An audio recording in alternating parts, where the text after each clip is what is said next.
I was doing some training with Dr. Lisa Don last week, and she was talking about, she specifically mentioned and referenced the driving test, and we weren't doing specifically training around driving lessons and driver trainer skills in that sense, but it was one of the things that she cited in terms of the types of impacts that stress can have on a human being, and you put that level of stress onto a human being.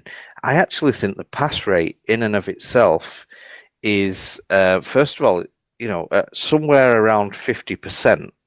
And people might not like this, but it's the reality of putting that much stress under someone, or onto someone, and asking them to perform a task that we're not designed to do anyway. We're not designed to take on board that much information at any one time, that many different sources of processing going on into the brain at any one time, and put stress and pressure, huge amounts, and to different degrees, because what sort of pressure are they under? With a 6 month waiting time, have they got a job that depends on it?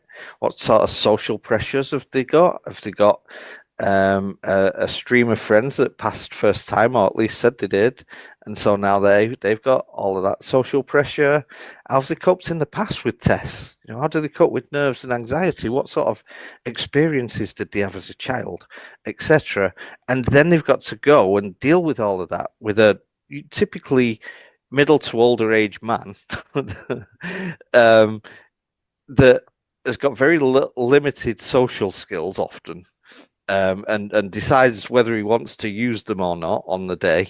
And that person's got to deal with all of that at a very young age, and get through a driving test. 50% roughly pass rate, in my humble opinion, is a feat of human capability. I think it's a wonderful achievement. 50%, 1 in 2 people going through that, going through everything they've been through in their lives, and actually just dealing with that and passing. So I would take the test and I would throw it out the window, because it is what it is. It's very limited in its focus, and it's very limited in the way that it's dealt with by the individual that is typically sat in the passenger seat.